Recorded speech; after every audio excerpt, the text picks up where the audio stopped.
కరీంనగర్ జిల్లా తిమ్మాపూర్ మండలంలోని Jyothishmathi Institute of Technology and Science కళాశాలలో ఎన్ఎస్ఎస్ ఆధ్వర్యంలో మాదక ద్రవ్యాల వ్యతిరేక అవగాహన కార్యక్రమం నిర్వహించారు. ఈ కార్యక్రమంలో Eagle Force RNCC Karimnagar DSP Upender, Thimmapur CI B Ramesh, anti narcotic cell inspector M D Rafi Khan, Thimmapur excise SI Bharathi LMD SI Syed Anwar, RN CC Karimnagar SI G Ramesh పాల్గొని విద్యార్థులకు అవగాహన కల్పించారు. మాదక ద్రవ్యాలకు యువత దూరంగా ఉండాలని, మత్తు పదార్థాల వినియోగం భవిష్యత్తును నాశనం చేస్తుందని వారు సూచించారు. జిట్స్ చైర్మన్ జువ్వాడి సాగర్ రావు మాట్లాడుతూ విద్యార్థుల్లో సామాజిక చైతన్యం పెంపొందించడమే లక్ష్యమన్నారు. సెక్రటరీ కరెస్పాండెంట్ జువ్వాడి సుమిత్ సాయి మాట్లాడుతూ మత్తు రహిత సమాజ నిర్మాణంలో విద్యార్థులు భాగస్వాములు కావాలని పిలుపునిచ్చారు. Dean academics and audit doctor PK Vaishali, principal doctor T Anil Kumar విద్యార్థులు మాదక ద్రవ్యాలకు నో చెప్పండి, జీవితానికి అవును చెప్పండి అనే సందేశాన్ని ఆచరణలో పెట్టాలని సూచించారు.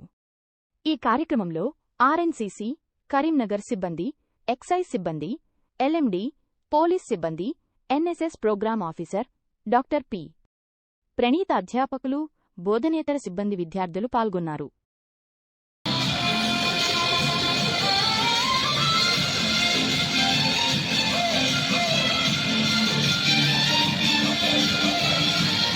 కింద ఉద్యోగం రావాలి, మంచి ఉద్యోగం చేయాలి నా కొడుకు నా బిడ్డ అనే ఉద్దేశంతోనే మీ అందరినీ కాలేజీకి పంపించి వాళ్ళకి ఎంత కష్టమైనా మీకు చెప్పరు, కానీ మిమ్మల్ని పంపిస్తున్నారు.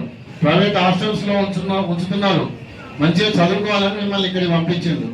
కానీ మీరు ఈ చెడు స్నేహం చేసి ఈ డ్రగ్స్ బారిన కానీ, ఆల్కహాల్ బారిన కానీ, సిగరెట్ బారిన కానీ పడి మీ లైఫ్ ను స్పాయిల్ చేసుకోవద్దు. ఇంతకుముందు చూపెట్టిన డాక్యుమెంటరీలో ఆ అబ్బాయి ప్లేస్మెంట్ రోజే దోశ తీసుకోవద్దు, ఖరాబ్ చేస్తాం. అవునా? సో ఈ కార్యక్రమం పెట్టింది మీకు అవగాహన కల్పించేందుకు, మీరు తాగి ఖరాబ్ అవుతారని కాదు, కాకుండా ఉండేదందుకు. మీకు అవగాహన కనుక కల్పించినాం అనుకో, ఫ్యూచర్లో మీరు దాని జోలికి వెళ్లకుండా ఉంటే మాకు అదే సంతోషం. కాబట్టి దయచేసి మీ అందరికీ ఒకటే విజ్ఞప్తి, ఈ డ్రగ్స్కి సంబంధించి మీ ఊళ్ళో కానీ, మీ కాలేజీలో కానీ, మీ హాస్టల్లో కానీ, ఎక్కడ కానీ తాగినా, ట్రాన్స్పోర్ట్ చేసినా, లేకుంటే విలేజ్లలో కొంతమంది గంజాయి చెట్లు పెంచినా, ఆ 1908 నెంబర్ ఉన్నది,